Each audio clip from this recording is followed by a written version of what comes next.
Nós saudamos a todos com a paz do Senhor Jesus. Estamos no programa Israel e a Igreja, discorrendo sobre a vida de Israel. Falamos sobre Moisés, falamos sobre a Páscoa. Vamos hoje falar sobre Josué e outros personagens importantes na história de Israel. Josué foi escolhido por Deus como o sucessor de Moisés, tendo função de realizar as batalhas e promover as conquistas da terra de Israel. Observa-se que o seu ministério era completamente diferente de Moisés, pois enquanto esse trouxe a doutrina, Moisés, a lei, os estatutos, aquele, Josué, seria um general guerreiro que faria as batalhas contra os inimigos da terra de Canaã. Entretanto, estava tudo dentro do projeto de Deus e era uma perfeita continuidade. Como o ministério é uma continuidade. Está um ministério numa igreja, ele traz os assuntos, digamos que ele seja um doutrinador, ele vai trazer a doutrina para aquela igreja. O outro que vem não vai falar do que ele falou. Talvez seja até um evangelista, que vai ter um outro tipo de ministério, mas é uma continuidade segundo Deus, que é quem coloca nos devidos lugares e no momento próprio os ministérios. A palavra em 1 Coríntios, capítulo 12, verso 5, diz assim: "E há diversidade de ministérios, mas o Senhor é o mesmo." O Senhor lhe disse a Josué que estaria com ele para dar as vitórias contra as nações que habitavam na terra de Canaã, que seria a futura ou já a terra de Israel. Em Josué, capítulo 1, versos 5 e 6, diz assim: "Ninguém se susterá diante de ti todos os dias da tua vida, como fui com Moisés, assim serei contigo. Não te deixarei, nem te desampararei. Esforça-te, tem bom ânimo, porque tu farás a este povo herdar a terra que jurei a seus pais lhes daria."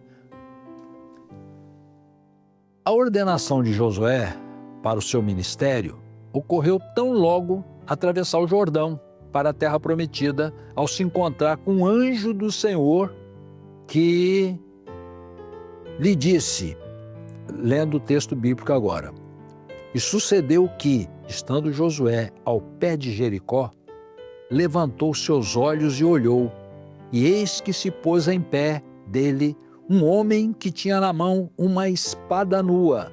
E chegou-se Josué a ele e disse-lhe: És tu dos nossos ou dos nossos inimigos? E disse ele: Não, mas venho agora como príncipe do exército do Senhor.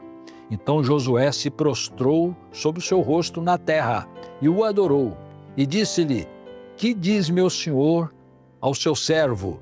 Então disse o príncipe do exército do Senhor a Josué: Descalça os sapatos de teus pés, porque o lugar em que estás é santo. E fez Josué assim.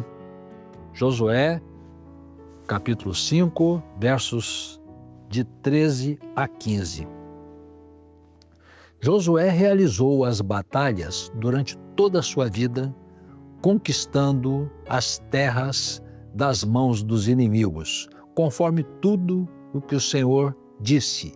Ele é um tipo do Senhor Jesus, destacando o seu atributo de o Senhor dos Exércitos. Nós estamos falando abreviadamente da história de Israel. Entramos na época dos juízes. Depois da morte de Josué, Israel se desviou do Senhor, que por isso levantaram inimigos que o oprimia. Israel orava e Deus lhe enviava um Salvador. Voltava a se desviar e os inimigos se levantavam novamente. Clamavam ao Senhor, outra vez lhe enviava outro Salvador. E isso se repetiu várias vezes. Há um texto repetitivo, pelo menos 3 vezes no livro dos Juízes, que diz assim: Naqueles dias não havia rei em Israel. Cada um fazia o que parecia direito aos seus olhos. Juízes 17:6. Esses salvadores e defensores de Israel, levantados por Deus, além de realizar as batalhas contra os inimigos, eram apacentadores e orientadores do povo, como também dirimiam conflitos ou julgavam o povo em suas questões. Daí o nome juiz. Assim, os juízes eram usados por Deus para livrar Israel dos seus inimigos e ao mesmo tempo os apacentar. Foram todos eles tipos do Messias, pois esse viria para vencer os inimigos do povo de Deus e orientar o seu caminho. Os juízes de Israel foram 12. Os quais sejam, né? Otoniel, Eude, Sangar, Débora, Gideão, Tolá, Jair, Jefité, Ibizã, Elon, Abidom e Sansão. No quadro que está na tela, está de forma mais clara para todos verem esses 12 juízes de Israel.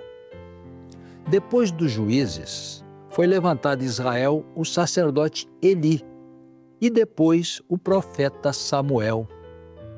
Destacando esses dos demais, por isso entender que atuariam num tempo diverso daqueles.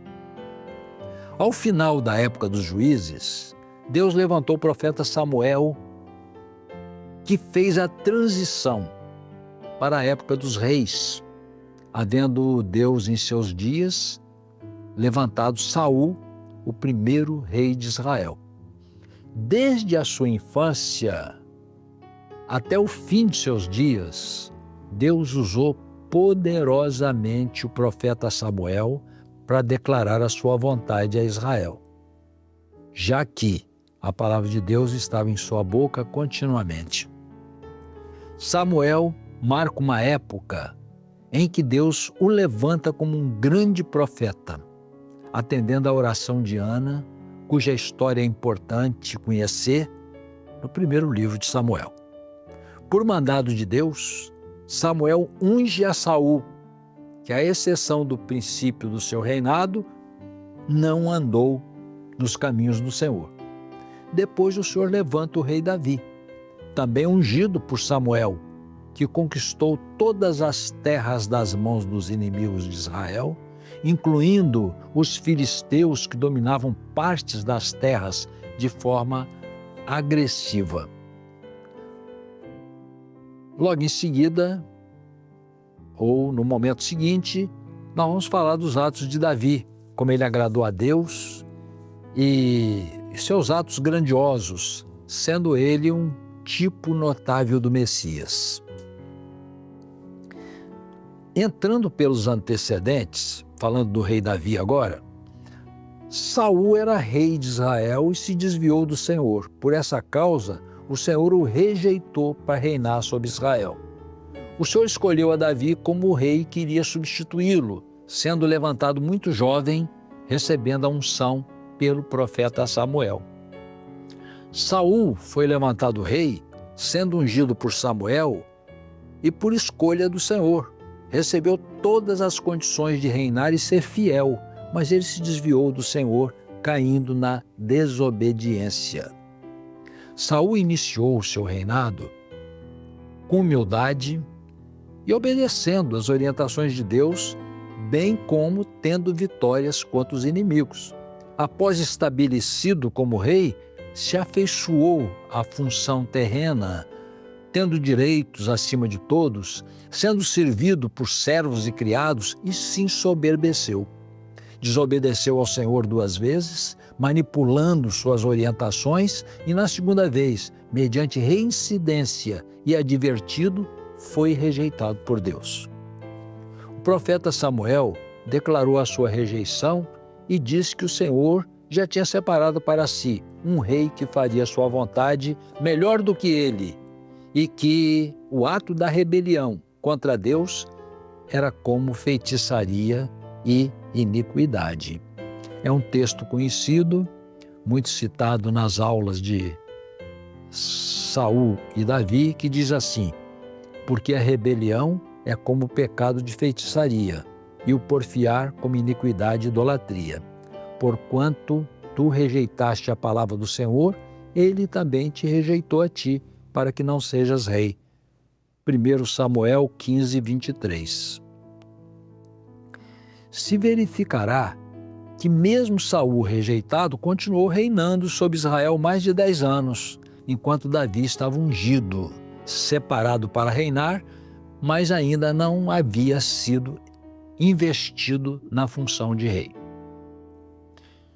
O Senhor enviou o profeta Samuel à casa de Jessé o belemita e, após rejeitar os 7 filhos mais velhos, manda ungir a Davi o menor como rei de Israel.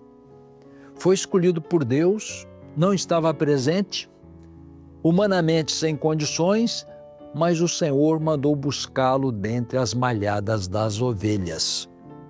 Após vencer Golias, Saul colocou Davi à frente das batalhas e sempre retornava com vitórias, porque o Senhor era com ele. Observe os irmãos que estamos falando tudo abreviadamente, porque há matéria nisso nos seminários, até aqui no Instituto Bíblico. Quando Saul entendeu que Davi era o homem de quem Deus falara que seria o rei de Israel no lugar dele, desencadeou uma perseguição mortal contra ele, isto é, com o firme propósito de matá-lo. Essa perseguição durou cerca de 10 anos, até a morte de Saul, quando Davi foi feito rei em Hebrom, e ao sul de Israel ficou sendo rei Isbosete, filho de Saul. Após a morte de Isbosete, Davi foi feito rei sobre todo Israel. Sendo Davi rei, conquista Jerusalém, que vai merecer um comentário à parte pela grande importância na vida espiritual de Israel. Em seguida, Davi leva a Arca da Aliança para Jerusalém e coloca numa tenda ao lado de sua casa, desejando que Deus estivesse presente na sua vida, já que a arca representa a presença de Deus. Reestabeleceu o culto perfeito a Deus, colocou todo Israel em sua presença, estabeleceu a obra de Davi, aquela que Deus ama. E Davi ainda conquistou todas as terras de Israel, vencendo todos os inimigos do reino. Assim Israel passou a ser um reino sacerdotal, tipificando o reino de Deus. E até o fim de sua vida, houve tempos de paz e prosperidade. A história bíblica de Saul e Davi, seus significados, merecem estudo à parte e que pode ser buscado nos arquivos do Instituto Bíblico, não é? E, como já falamos, também nos nossos seminários. Então, nós encerramos aqui a história de Davi, agradecendo a presença de todos, a paz do Senhor Jesus.